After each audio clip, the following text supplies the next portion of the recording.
வைகறை நேரத்தின் மென்பொன் படர்ந்த வேளை, மலர்ந்த முல்லைப் பூக்களின் நறுமணம் கலந்த குளிர்காற்று சாரதாவின் வீட்டு வாசலில் வட்டமிட்டுக் கொண்டிருந்தது.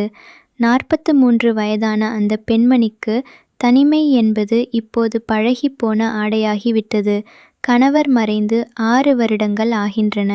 பிள்ளைகள் இருவரும் வெளியூர்களில் குடியேறிவிட்டனர். பரம்பரை சொத்தாக வந்த 2½ ஏக்கர் நிலமும் அதில் மேயும் பசுக்களும் சற்று தூரத்தில் ஓடும் சிற்றாறும் மட்டுமே அவளது துணைகள். வாழ்க்கை ஒரு குறிப்பிட்ட வேகத்தில் ஓடிக்கொண்டிருந்தது. அன்று ஒரு புதிய கறவை மாடு வந்து சேர்ந்தது. அதன் கரும் பசுமை நிறம், பகரும் பசுமை நிறமும் பெரிய வட்டக் கண்களும் சாரதாவை கவர்ந்தன. மாட்டுக்கு பெயர் சூட்டும் நேரத்தில் மஞ்சள் என்று பெயர் வைத்தாள். அதன் முதல் பாலை கறக்க ஒரு ஆள் தேவைப்பட்டது.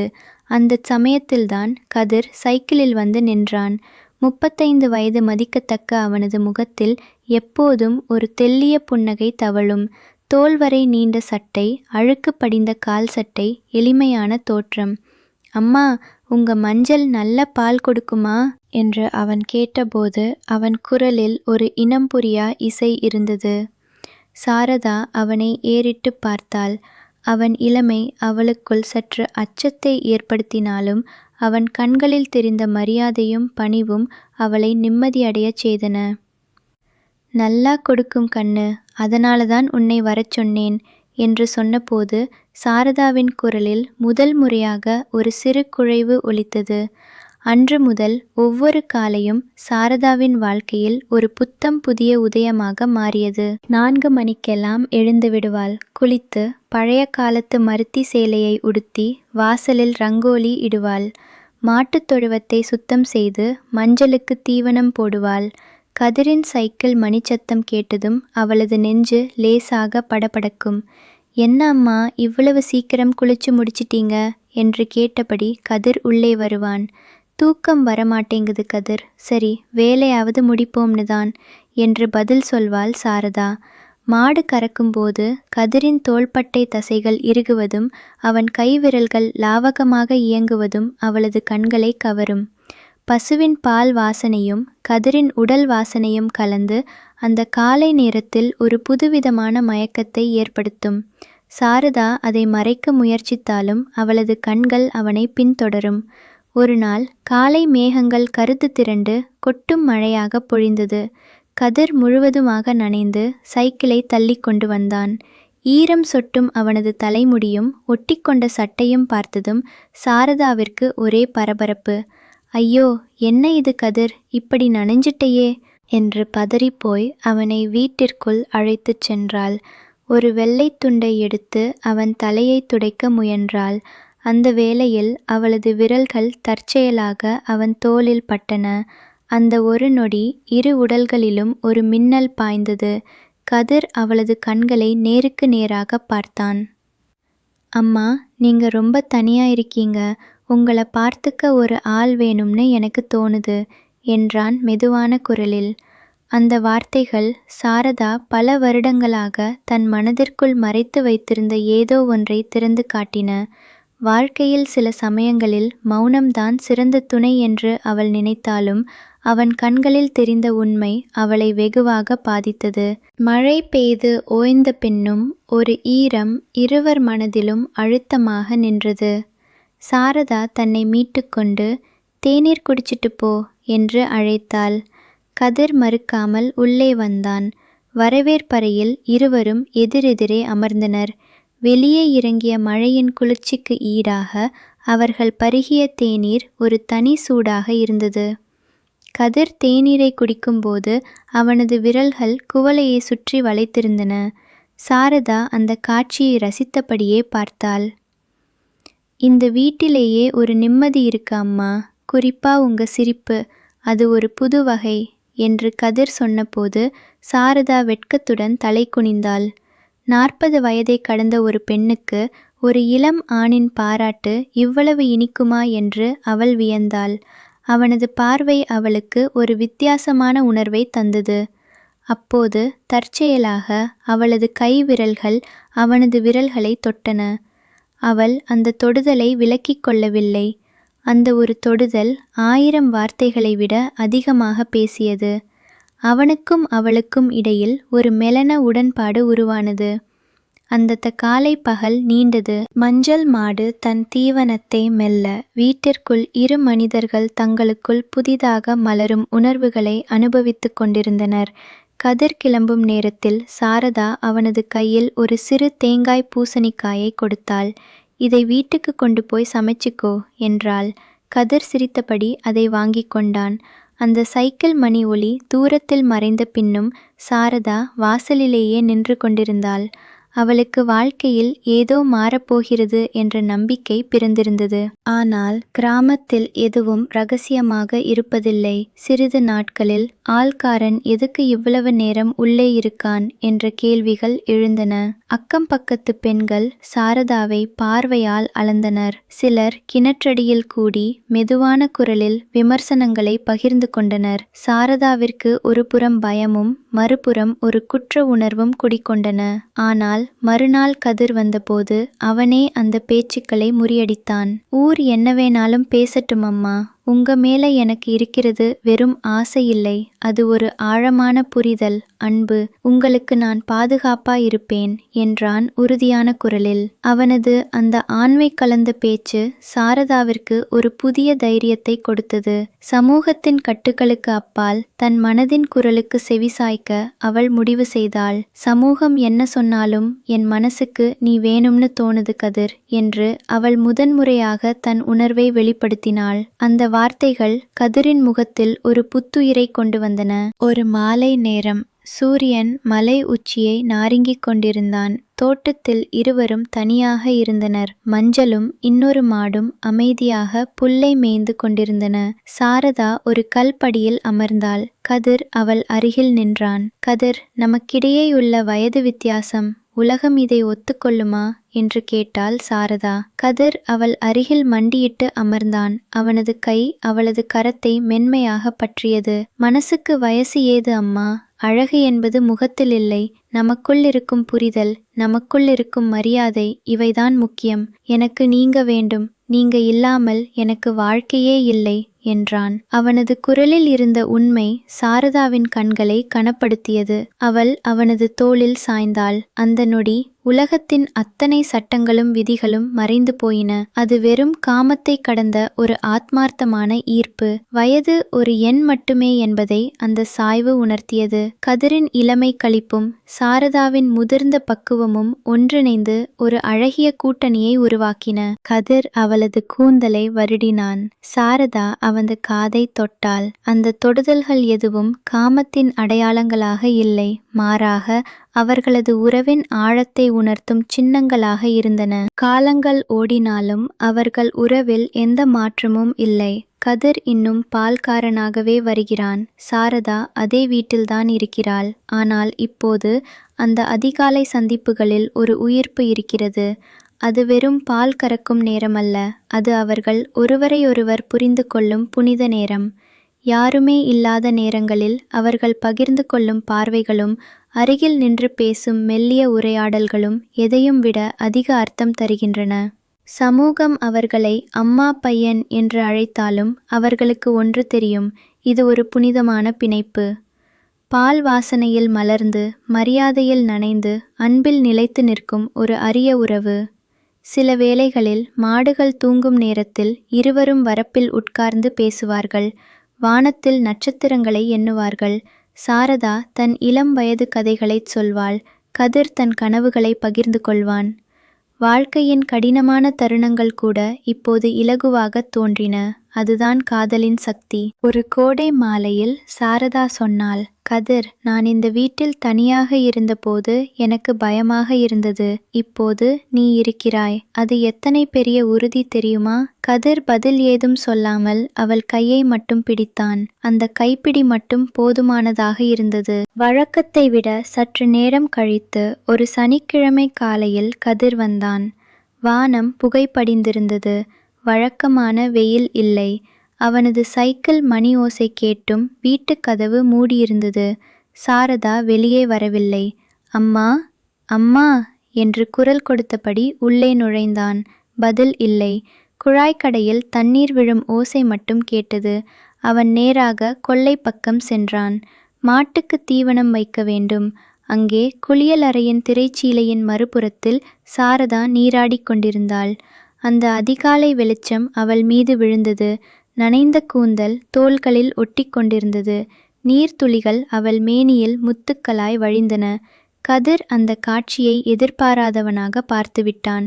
அவனது கால்கள் அப்படியே பனித்து நின்றுவிட்டன. அவனால் அடியெடுத்து வைக்க முடியவில்லை. நீர் ஒளி நின்றது. சாரதா திரும்பினாள். அவள் கதிர் அங்கு நிற்பதை பார்த்தாள். முதலில் ஒரு பதற்றம். அடுத்த நொடி அந்த பதற்றம் ஒரு சிறு குறும்பு சிரிப்பில் கரைந்தது. தன் மேனியில் வழியும் நீரை துடைக்காமல் அவனை நேருக்கு நேராக பார்த்தாள். என்னடா கதிர், அப்படி பார்க்கிறே? எல்லாம் உனக்குத்தான், வா உள்ளே என்றாள் ஒரு காந்த குரலில். அந்த அழைப்பு கதிரின் கட்டுப்பாடுகளை உடைத்து எறிந்தது. தயக்கங்கள் காற்றில் மறைந்தன. அவன் அவளை நெருங்கினான். அம்மா, நீங்க இவ்வளவு அழகா இருப்பீங்கன்னு நான் நினைக்கல என்றான் தழுதழுத்த குரலில். சாரதா அவன் அருகில் வந்து அவனது நனைந்த சட்டையை பிடித்து இழுத்தாள். இத்தனை நாளும் மனசுக்குள்ளேயே வச்சிருந்தோம். இனிமே எதுக்கு தயக்கம்? உன்மேல எனக்கு இருக்கிற ஆசை இந்த பால் வாசனையை விட சுத்தமானது கதிர் என்று அவன் காதோரம் கிசுகிசுத்தாள். அந்தந்த குளிர்ந்த அதிகாலையில் மழையின் சத்தத்திற்கு இடையே இரு உடல்களும் ஒன்றிணைந்தன. பல வருட தனிமை சாரதாவின் உடலில் இருந்து விடை பெற்றது. கதிரின் இளமை அவளுக்கு ஒரு புதிய பிறவியை தந்தது. அன்று அவர்கள் பகிர்ந்து கொண்டது வெறும் உடல் உறவு அல்ல, அது இரு மனங்களின் நீண்ட கால தாகத்தின் நிறைவு. அந்த சந்திப்பு சாரதா கதிர் உறவில் ஒரு திருப்பு முனையாக அமைந்தது. அதுவரை மெல்லிய உணர்வுகளால் பின்னப்பட்டிருந்த காதல் இப்போது உடல் ரீதியான அணுக்கத்தால் மேலும் ஆழப்பட்டது. அதிகாலையின் குளியலறை சூட்டில் தொடங்கிய அத்தியாயம் மெல்ல மெல்ல இரவு நேர தனிமைகளுக்கும் வழிவகுத்தது. காலை பால் கறக்கும் நேரம் மட்டுமல்ல, இரவில் ஊர் உறங்கிய பின் சாரதாவின் வீட்டுக் கதவு கதிருக்காக மட்டும் திறந்தது. ஒரு நாள் இரவு நிலவின் மென் வெளிச்சம் திரைச்சீலை வழியாக அறைக்குள் புகுந்து ஒரு மயக்கத்தை ஏற்படுத்தியது. சாரதா கதிரின் மார்பில் சாய்ந்து படுத்திருந்தாள். அவளது நறுமண கூந்தலை அவன் வருடினான். அம்மா, இந்த சந்தோஷம் கனவா நிஜமாவா? என் வாழ்க்கையில் இவ்வளவு சந்தோஷமாக நான் இருந்ததில்லை என்றான். சாரதா நிமிர்ந்து அவன் முகத்தை பார்த்தாள். அவள் கண்களில் நீர் துளித்தது. எனக்கும் அப்படித்தாண்டா கதிர். இத்தனை வருஷ தனிமைக்கு பிறகு ஒரு ஆண் துணை என்பது வெறும் உறவு இல்லை, அது பாதுகாப்பு, நம்பிக்கை. நீ என் வாழ்க்கைக்கு அர்த்தம் கொடுத்திருக்கிறாய் என்றாள். அவள் விரல்கள் அவன் கன்னத்தை மென்மையாக தடவின. அவள் உதடுகள் அவன் உதடுகளை தேடின. அந்த முத்தத்தில் காமம் மட்டுமில்லை, வருடங்களின் தனிமையும் இப்போது கிடைத்த காதலின் நிம்மதியும் கலந்திருந்தது. கதிர் அவளை இன்னும் அணைத்து கொண்டான். நான் இருக்கும் வரை நீங்கள் தனியாக இருக்க மாட்டீர்கள் அம்மா என்றான் உறுதியாக. அவர்களது உறவு நாளுக்கு நாள் வளர்ந்தது. காலை நேர பால் கறக்கும் வேளையில் மட்டுமின்றி மாலை வேளைகளிலும் நிலவு நிறைந்த இரவுகளிலும் கதிர் வரத் தொடங்கினான். சாரதா அவனுக்கு பலவித சிற்றுண்டிகள் செய்வாள். அவள் கையால் சமைத்த உணவின் சுவை கதிரை மேலும் ஈர்த்தது. அவர்களது பேச்சில் இனி தயக்கங்கள் இல்லை. எல்லாவற்றையும் பகிர்ந்து கொள்ளும் நிலைக்கு வந்துவிட்டனர். ஆனால் கிராமத்தின் சலசலப்பு அதிகரித்தது. சாரதா அம்மாவுக்கும் பால்காரனுக்கும் ஏதோ இருக்கு என்ற கிசுகிசுக்கள் காற்றில் பரவின. சிலர் நேரடியாகவே சாரதாவிடம் வந்து, அம்மா, இதெல்லாம் நல்லாத்தானே இருக்கு, வயசுக்கு மீறின ஆசை வேண்டாமே என்ற உபதேசங்களை வழங்கினர். சிலர் கதிரிடமே பேச முயன்றனர். மற்றும் சிலர் சாரதாவின் உறவினர்களுக்கு தகவல் சொன்னார்கள். சாரதா முதலில் மிகவும் வருத்தப்பட்டாள். இரவில் தூக்கமின்றி கண்ணீர் வடித்தாள். தான் செய்வது தவறா, என்ன நினைக்கிறார்கள் என்ற கேள்விகள் அவளை வாட்டின. ஆனால் கதிரின் காதல் அவளுக்கு ஒரு கேடயமாக இருந்தது. அம்மா, யார் என்ன சொன்னாலும் கவலைப்படாதீங்க, நாம் தப்பு எதுவும் செய்யவில்லை, நம் மனசுக்கு பிடித்த வாழ்க்கையை வாழ்கிறோம் என்று அவளை சமாதானப்படுத்தினான். அவனது உறுதியான வார்த்தைகள் அவளுக்கு ஆறுதல் தந்தன. ஒரு நாள் ஊரின் பெரியவர்கள் சிலர் சாரதாவின் வீட்டிற்கு நேரே வந்தனர். சாரதா, நீ இப்படி நடந்து கொள்வது ஊருக்கே அவமானம். உன் வீட்டில் பால் கறக்க இன்னொருத்தரை வரச் சொல்லு என்று கட்டளையிட்டனர். சாரதாவிற்கு கோபம் பொங்கி எழுந்தது. அவள் கண்களில் கண்ணீர் ததும்பியது. ஆனால் குரல் உறுதியாக இருந்தது. என் வாழ்க்கையை எப்படி வாழ வேண்டும் என்று எனக்கு கற்றுக் கொடுக்க உங்களுக்கு உரிமை இல்லை. கதிர் என் வீட்டிற்கு வருவதும் போவதும் அவனது இஷ்டம்.